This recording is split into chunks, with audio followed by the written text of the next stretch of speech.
जो फ़ैसला हमारी गवर्नमेंट ने किया है भारत का मैच ना खेलने का, उससे ये पहले 2 मैचेस में टीम पे प्रेशर तो नहीं है कि ये दोनों मैच जीतना है?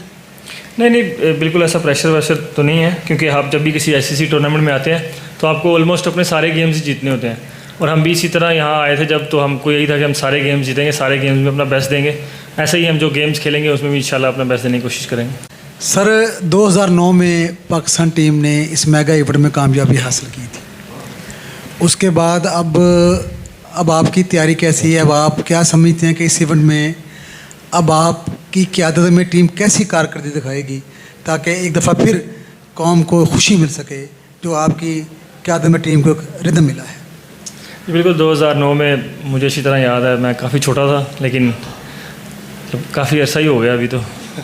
लेकिन हमारी प्रिपरेशन अल्हम्दुलिल्लाह काफ़ी अच्छी है। हम लोग काफ़ी देर से एक साथ क्रिकेट खेलते आए हैं और अल्हम्दुलिल्लाह पिछले 6 महीने में हम लोग सीरीज़ भी एक भी नहीं हारे और मोस्ट ऑफ द गेम्स भी जीते हैं। प्रिपरेशन वाइज हमारी बहुत अच्छी प्रिपरेशन है अल्हम्दुलिल्लाह। और इट्स जस्ट अबाउट नाउ कि हम एग्जीक्यूट कैसा करेंगे जब गेम स्टार्ट होंगी। The way we have been executing from last 6 month, अगर हम वैसे ही इधर भी करते हैं तो I have fully believe we can win this tournament.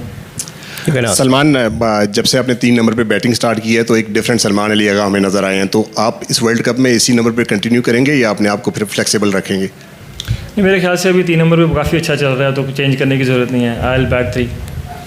Salman भाई, जैसे कि अब पाकिस्तान के 3 मैच हैं और रन रेट को भी मद्देनज़र रखना है सुपर 8 में जाने के लिए, इन 3 मैचेस के अलावा चौथा मुकाबला वेदर से भी करना है, क्योंकि कॉल्ड ऑफ हुआ, पहले वार्म अप मैच भी, कल एक प्रैक्टिस भी इंटरप्ट हुई बारिश से, तो इन सारी चीज़ों को मद्देनज़र रखते हुए जाएंगे इन तीनों मैचेस की तरफ। आई थिंक अगर हम अपने मतलब जो प्लान्स हैं उनको एग्जीक्यूट करने को देखें और तीनों गेम्स जीतें तो मेरे ख्याल से फिर हमें रन रेट की ज़रूरत नहीं पड़ेगी। और वेदर एक ऐसी चीज़ है जो आपके कंट्रोल में नहीं होती, तो उस चीज़ को सोचना और उससे लड़ने का मुझे लगता है कोई फ़ायदा नहीं है, क्योंकि वो आपके कंट्रोल में नहीं है। और हम एज ए टीम यही सोचते हैं कि जो चीज़ कंट्रोलेबल है वो करें। कंट्रोलेबल ये है कि हम अच्छी क्रिकेट खेलें और अपने तीनों मैच जीतें, और हम उसी को देख रहे हैं। सलमान, में 2 सवाल हैं। पहला सवाल, फ़खर ज़मान की जो परफॉर्मेंस है, ठीक है वो पाकिस्तान के लिए उनकी बड़ी सर्विसेज हैं, तो ऐसा बज़ाहिर बाहर बैठ के हमें लगता है कि शायद ख्वाजा नाफे के साथ ज़्यादती हो रही है, बाबर या फ़खर दोनों में से कोई एक बैठेगा तो पाकिस्तान 200 रन्स को टच कर सकता है, जैसे हमने लाहौर में भी देखा है। और दूसरा सवाल ये है कि पहले एशिया कप और अब T20 वर्ल्ड कप के अंदर ये जिस तरह की चीज़ें या जिस तरह की ख़बरें, क्योंकि फील्ड से हट के, क्रिकेट से हट के ज़्यादातर अब क्योंकि क्रिकेट के अंदर चीज़ें आ चुकी हैं, तो एज ए स्पोर्ट्समैन प्लेयर्स आप लोग सोचते हो कि गेम के ऊपर कम बात हो रही है और इधर उधर की चीज़ें ये पिछले 2 इवेंट्स से जो कंट्रोवर्सीज बढ़ी हुई हैं? पहला सवाल आपका, मुझे लगता है कि हम एज ए 15 लोग यहाँ पर आए हैं और जो बेस्ट कम्बिनेशन है मुझे हम वही खिलाने की कोशिश करेंगे। उसमें अगर कोई सीनियर प्लेयर या फ़खर या बाबर नहीं फिट होते तो हम नहीं खिलाएंगे उनको, हम वही खिलाएंगे जो टीम के लिए बेस्ट है। और फ़खर ने आई थिंक पिछले 10 सालों में पाकिस्तान से बहुत परफॉर्मेंस किया है, ऐसे ही बाबर ने भी बहुत परफॉर्मेंस किया है, एंड मेरी फुली सपोर्ट उन लोगों का है। लेकिन जो टीम के लिए बेहतर है हम प्लेइंग 11 वही बनाएंगे।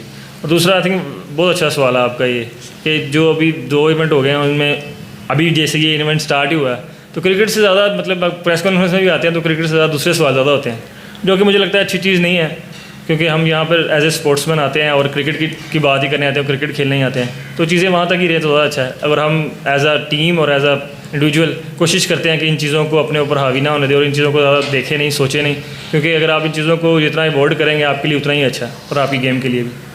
अच्छा सलमान भाई, ये बताइएगा कि कल के मैच में टॉस की कितनी अहमियत है? अगर टॉस जीतते हैं तो क्या फ़ैसला करेंगे? और दूसरा, शायकीन क्रिकेट को भी थोड़ी सी आप अपनी ज़बानी ये बता दें कि कुछ बातें हो रही हैं कि अगर एक तो मैच मैंने भारत से बाइकआउट कर दिया, फिर अगला मैच में बारिश हो जाती है, मनसूख हो जाता है, ड्रॉ हो जाता है, तो उससे पाकिस्तान के आगे जाने के चांसेस कम हो जाएंगे। तो शायकीन क्रिकेट जानना चाहते हैं कि ये चीज़ वाकई ऐसी है या नहीं?